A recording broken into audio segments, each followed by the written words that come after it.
The avoidant is terrified of kissing you, and it has nothing to do with physical attraction. You're an empath, someone who feels deeply, who reads energy, who connects emotionally with others in ways most people can't. And the avoidant knows, at some level they might not even be able to articulate, that kissing you is dangerous. Not dangerous because you'll hurt them physically, but dangerous because kissing creates energetic and emotional connection that the avoidant's entire psychology is organized around preventing. When the avoidant kisses you, really kisses you with presence and vulnerability, they're opening a door they've spent their life keeping locked. They're allowing connection at a level that terrifies them. They're risking that you'll feel through the kiss what they're feeling, that you'll sense their need and their fear and their carefully hidden vulnerability. And for someone whose survival strategy is maintaining control through emotional distance, a kiss with an empath is the ultimate threat. You'll feel too much. You'll know too much. You'll see through their defenses in ways that talking never accomplishes. A kiss with an empath is truth-telling that the avoidant can't control, can't manage, can't defend against.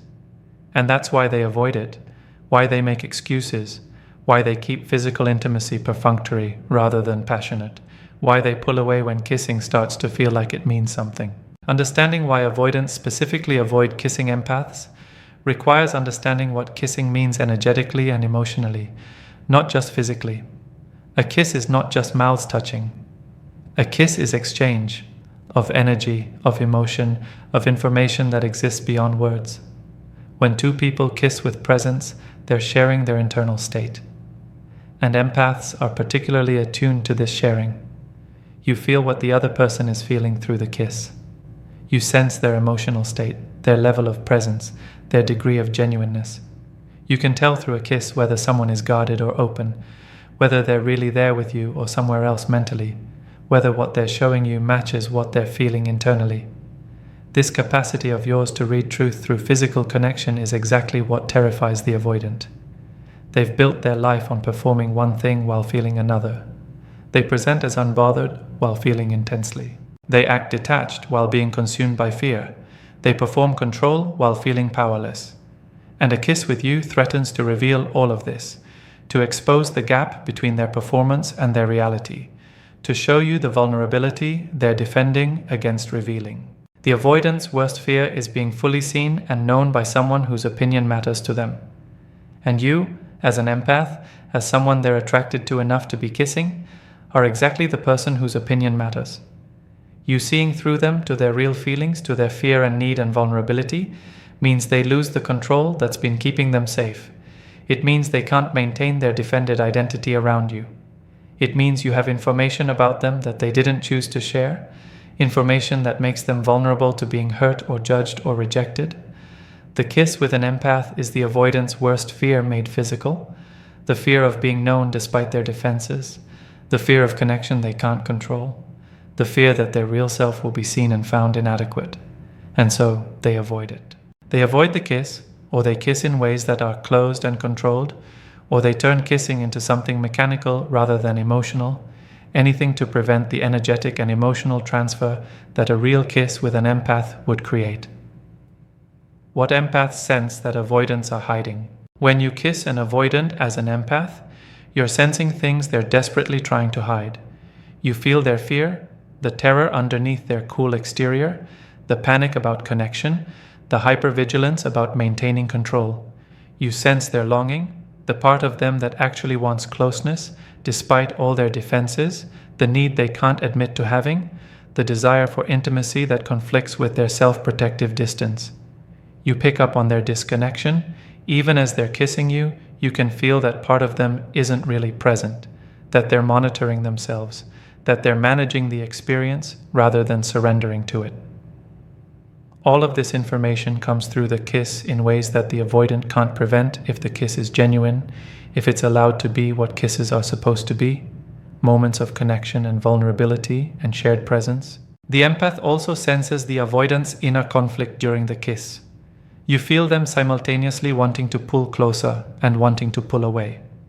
You sense the war happening inside them between desire for connection and terror of connection.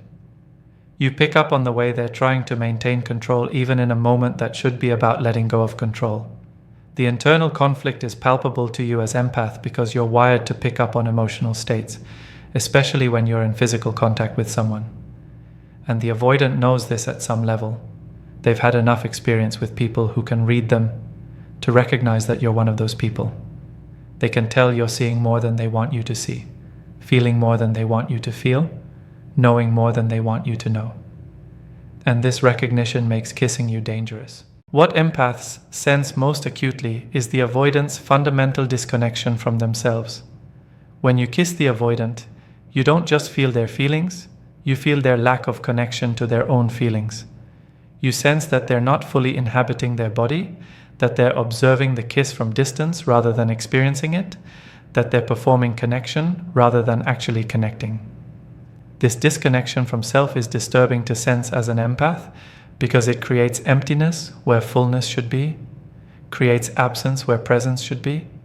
The avoidant isn't fully there with you because they're not fully there with themselves. And you feeling their absence while present is exactly what they can't tolerate you knowing because it reveals the core wound. They're dissociated from their own emotional experience, they're fragmented rather than integrated, they're performing life rather than living it. The kiss with an empath threatens to reveal this fundamental disconnection, and the revelation is too threatening to allow. The vulnerability that kissing creates for the avoidant. Kissing creates vulnerability that the avoidant can't tolerate. Physical intimacy in general, but kissing specifically, breaks down the barriers the avoidant maintains through words and distance. You can lie with words. You can maintain defenses through physical distance. But a real kiss, slow, present, emotionally connected, eliminates both those protective mechanisms. The kiss is physically close, which removes distance as defense. And the kiss is nonverbal, which removes words as defense. What's left is just direct energetic and emotional contact, and that contact is pure vulnerability for the avoidant. They're exposed in ways they can control through other forms of interaction. And exposure is death for someone whose entire psychology is organized around never being exposed. The vulnerability of kissing is intensified with empaths, specifically because empaths don't just receive what the avoidant is consciously offering. Empaths pick up on everything the avoidant is unconsciously transmitting. The avoidant might be trying to keep the kiss casual, controlled, meaningless. But if they actually feel something, if there's real attraction or connection or care underneath the performance, you're picking up on what they actually feel rather than what they're pretending to feel. The avoidant can't control what you receive from them during a kiss, and loss of control equals vulnerability equals danger. The kiss with an empath is the avoidant being unable to manage what information they're sharing, unable to control your perception of them, unable to maintain the carefully constructed image they need you to believe in. Kissing also creates vulnerability through the intimacy it generates. A real kiss, especially repeated kissing over time in relationship context, creates bond. The bond is chemical. Oxytocin and other attachment hormones are released through kissing. The bond is emotional. Shared vulnerability and presence create connection. The bond is energetic. Regular exchange through kissing creates entanglement. And the avoidant is terrified of bonding, because bonding means attachment, means needing someone, means vulnerability to loss. Every real kiss with you is creating attachment in them that they're trying to prevent. So they avoid kissing, or they kiss in ways that don't allow bonding. Quick pecks instead of deep kisses, mechanical technique instead of emotional presence, frequent interruption of the kiss before it can deepen into something that would create the bond they're defending against. The vulnerability is also about the avoidant losing themselves in the kiss, which feels like loss of identity. When kissing is fully inhabited, when someone surrenders to the kiss, there's temporary dissolution of boundaries between self and other. You merge momentarily. You lose track of where you end and the other person begins. For secure people, this dissolution is pleasurable, is the whole point of kissing. But for the avoidant, dissolution of boundaries is threatening to identity structure that depends on maintaining rigid boundaries. If they lose themselves in kissing you, who are they? If the boundaries dissolve, how do they maintain the separateness that's been keeping them safe? The kiss threatens identity level loss, and protecting identity is more important to the avoidant than experiencing pleasure or connection. so they stay defended during kisses, stay separate, refuse the dissolution that would make kissing what it could be. Why empaths specifically trigger this fear more than others? Avoidants avoid kissing empaths more than they avoid kissing non-empaths because empaths will know. Non-empaths might accept the avoidance controlled, defended kissing as just how this person kisses. Non-empaths might not notice that the avoidant isn't fully present, might not sense the fear underneath the performance, might not pick up on the internal conflict and disconnection. But empaths will notice all of it. Empaths will feel the avoidance guardedness. Empaths will sense the fear. Empaths will know something is wrong, something is being withheld, something is preventing real connection from forming. And the avoidant knows that empaths will know, which makes kissing empaths more threatening than kissing people who won't read between the lines, who won't sense what's being hidden, who won't know that the avoidant is performing rather than connecting. Empaths are also threatening because empaths are more likely to bring up what they're sensing. After kissing an avoidant, the empath might say something like, "It felt like you weren't really there," or "I sensed you pulling away," or "It feels like you're guarded with me." These observations, based on what the empath sensed during the kiss, are the avoidant's nightmare. The observations mean the empath has information the avoidant didn't consciously share. The observations mean the avoidant's defenses aren't working. The observations mean they're being seen despite trying to remain hidden. And being confronted with observations about their internal state based on physical connection is exactly what the avoidant has been trying to prevent. The empath calling out what they sensed means the avoidant can't pretend anymore, can't maintain the performance, has to either admit to what the empath sensed or gaslight the empath into doubting their perceptions. Either option is uncomfortable. Empaths are threatening to the avoidant because empaths want emotional connection and can tell when they're not getting it. Non-empaths might be satisfied with surface-level physical intimacy without deep emotional connection. But empaths need the emotional component, can tell when it's missing, will communicate that something feels off when emotional connection isn't present in physical intimacy.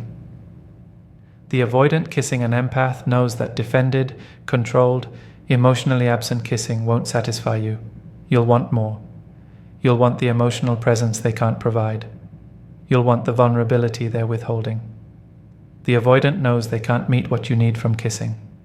And knowing this creates the choice between disappointing you by being how they are, or terrifying themselves by being vulnerable in ways they're not capable of. Either choice is bad, so the avoidant often chooses a third option: avoid the kiss altogether, or avoid the empath altogether, removing themselves from situation where they can't win.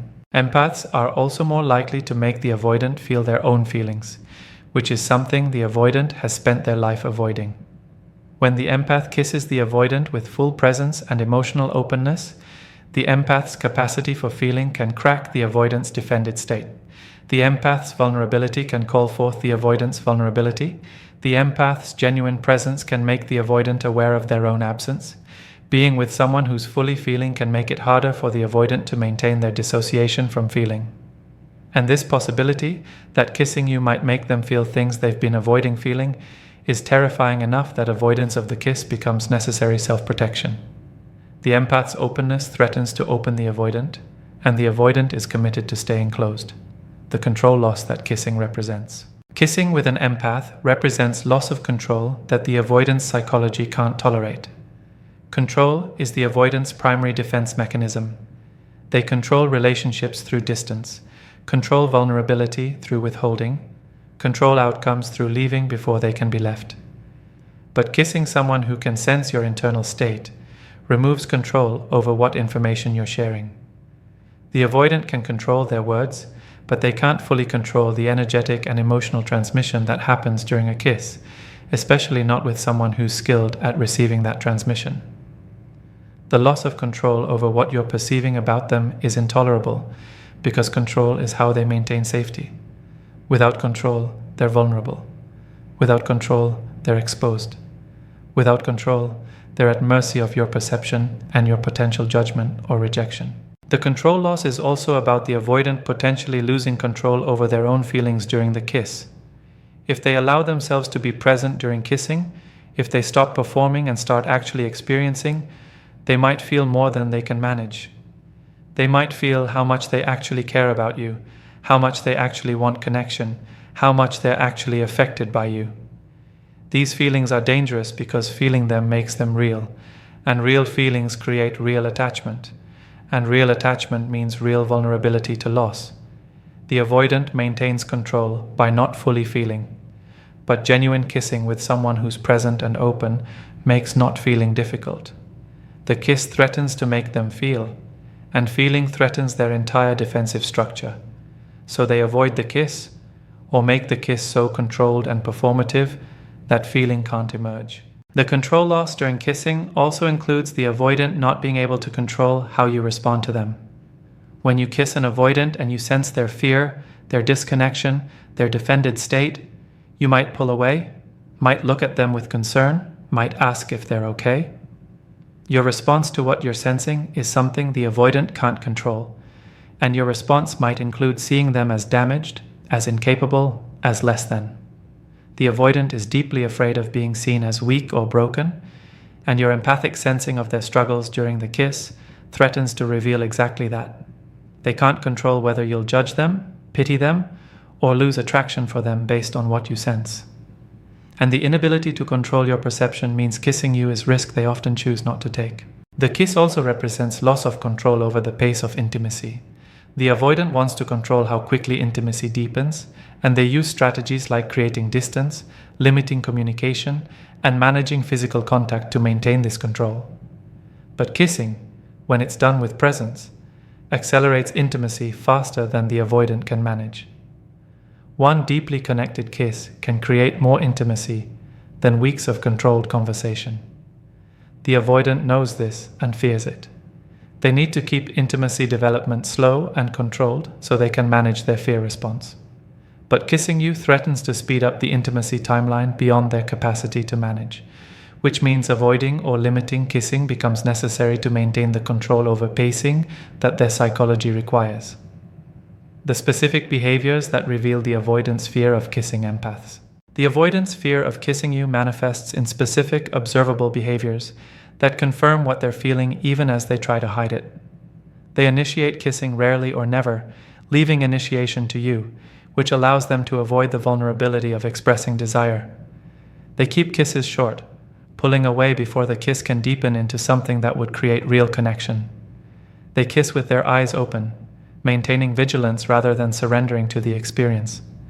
They turn their face away when you try to kiss them, creating physical barrier to intimacy. They make jokes during or right after kissing, using humor to deflect from the emotional weight of the moment. They transition immediately from kissing to something else, talking, moving to sex, creating distance, anything to prevent kissing from becoming its own moment of connection. The avoidant also avoids kissing during emotionally charged moments. If you've had a good day together, if there's been genuine connection, if things are feeling intimate, the avoidant will avoid kissing. Because kissing in those moments would deepen connection that's already feeling too deep for them to handle. They'll kiss you when emotional stakes are low, casual goodbye kisses, perfunctory greeting kisses, but they'll avoid kissing when emotional stakes are high, because high-stakes kissing would require them to be present with intense feelings that terrify them. The selective avoidance of kissing in moments when kissing would mean something is evidence of their fear of what kissing with you would reveal or create. Another revealing behavior is the avoidant kissing you differently in public versus private. In public, they might be willing to kiss you, brief performative displays of affection that serve social function of appearing to be couple. But in private, where the kiss would be just about the two of you, where there's no social performance happening, they avoid kissing more completely.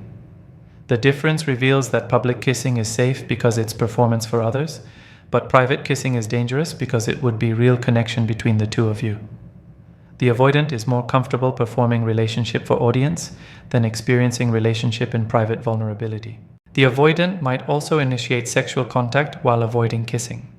They'll be willing to have sex, which they can make mechanical, which they can perform without full presence, which they can control through focusing on physical sensation rather than emotional connection. But they'll avoid the kissing that would make sex intimate rather than just physical. During sex, they turn their face away from your kisses. They keep their mouth occupied with other activities. They position their bodies in ways that make kissing difficult or impossible.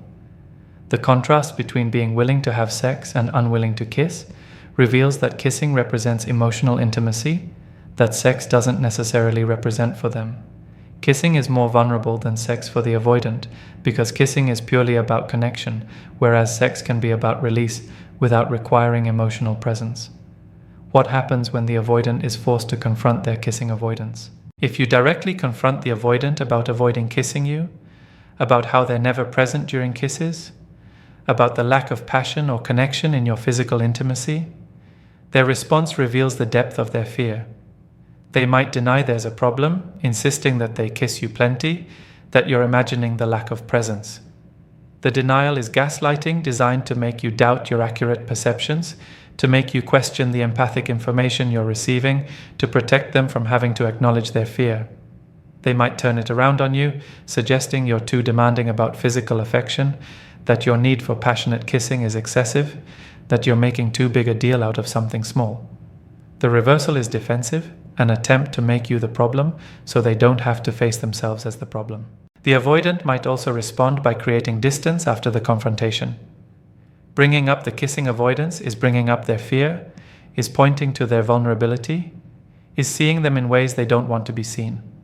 And being seen this way is so uncomfortable that they need to create distance to restore their sense of safety. They might withdraw emotionally for days or weeks after you bring it up. They might become cold and unavailable. They might end the relationship entirely if the confrontation about kissing is experienced as too threatening to their defenses. The distance creation after confrontation is evidence that you hit on something real, something they're not ready to face, something that touching through conversation is as threatening as touching through kissing would be. Some avoidants, when confronted about their kissing avoidance, will make temporary efforts to change. They'll initiate more kissing for a while. They'll try to be more present during kisses. But the effort is typically short-lived because it's coming from compliance rather than from internal growth. They're trying to appease you, to get you to stop bringing it up, to reduce the pressure they feel. But the underlying fear hasn't changed. The defenses are still intact, and eventually the avoidance pattern returns because sustainable change requires addressing the root causes through therapy, not just modifying surface behaviors to manage a partner's complaints. The temporary improvement followed by return to avoidance is actually evidence of how deep the pattern goes. It can be overridden briefly through willpower, but it reasserts itself inevitably without therapeutic intervention. Why this matters for your relationship decisions. Understanding that the avoidant is avoiding kissing you because you're an empath who would sense too much should inform your decisions about the relationship. The avoidant's fear of kissing you is evidence of their fear of intimacy more broadly. If they can't be present for a kiss, they can't be present for the vulnerable conversations, for the emotional support during crises, for the deep knowing that long-term partnership requires. The kissing is microcosm of the relationship. Their defended, controlled, absent approach to kissing is exactly how they'll approach every aspect of intimacy. And you're an empath who needs emotional connection, who needs presence, who needs to feel met by your partner. The mismatch is fundamental. Recognizing the avoidance kissing avoidance also helps you trust your perceptions. As an empath, you're sensing that something is wrong during physical intimacy with the avoidant. You're feeling their fear, their disconnection, their absence, but the avoidant might be telling you everything is fine, that you're overthinking, that you're imagining problems. Understanding that what you're sensing is real, that the avoidant is genuinely afraid of the intimacy that kissing with you would create, validates your empathic knowing. You're not crazy, you're not too sensitive. You're accurately perceiving their defended state, and their defending is about their limitations, not about your inadequacy. Trust what you're sensing through the kiss and through the absence of real kissing. Your empathic reading of the situation is giving you accurate information about their incapacity. The avoidant's fear of kissing you should also clarify that this isn't something you can fix through being more patient or more understanding. The fear isn't about you being too much. The fear is about them being too defended. You being less empathic, less perceptive, less able to sense what they're feeling wouldn't make them less afraid. It would just make them more comfortable hiding. But comfort in hiding isn't the same as capacity for intimacy. The avoidant needs to address their fear through therapy, through working with their attachment wounds, through developing capacity they currently don't have, and that work is theirs to do. You can't make them less afraid by being less perceptive. You can only decide whether you're willing to be in relationship with someone whose fear prevents them from being present with you, even in something as simple and fundamental as a kiss. The heartbreak of being too much to kiss. There's particular heartbreak in being an empath with an avoidant partner around the issue of kissing. You experience the heartbreak of knowing that your capacity to feel, to sense, to connect, capacities that are gifts in most contexts, are experienced as threats by the person you're trying to be intimate with. You're too much to kiss not because you're doing anything wrong, but because you're doing everything right. You're present, you're open, you're vulnerable, you're feeling. And all of this, which should draw someone closer, is pushing the avoidant away. The heartbreak is about being rejected for your best qualities, for the depth and sensitivity and emotional awareness that make you who you are. The heartbreak also includes the loneliness of not being kissed the way you need to be kissed. Kissing is how you connect, how you share energy, how you express and receive love. And with the avoidant, kissing is absent or mechanical or defended. You're in relationship, but you're touch-starved for meaningful touch, intimacy-starved for real intimacy. The loneliness of being with someone who can't meet you in something as fundamental as a kiss is profound. You're lonely not because you're alone, but because you're with someone who's not really with you, who can't be with you in the ways that matter most to who you are as an empath. There's also heartbreak in understanding why the avoidant avoids kissing you. Once you understand its fear, once you see that they're terrified of the connection that kissing you would create, you might feel compassion for how scared they must be, how much pain they must be defending against, how trapped they are in patterns that prevent them from experiencing intimacy. The compassion is valid, but compassion for their fear shouldn't translate into accepting their inability to kiss you properly. You can feel for their struggle while refusing to stay in relationship where your needs for physical and emotional intimacy go unmet. The heartbreak is about having to choose yourself, having to leave someone you care about because they're too defended to receive your care, too afraid to kiss you the way you need to be kissed. The avoidant avoids kissing you because you're an empath who would sense too much, who would know too much, who would see through their defenses in ways that terrify them. The kissing avoidance is evidence of their worst fear, being fully known by someone who matters, being unable to control what information they're sharing, being exposed as defended and disconnected and afraid despite performing strength and independence. Your empathic capacities threaten the avoidant's entire defensive structure, and kissing you would be opening themselves to threat they can't manage. So they avoid the kiss, keep kissing perfunctory and defended, refuse the vulnerability that real kissing with you would require.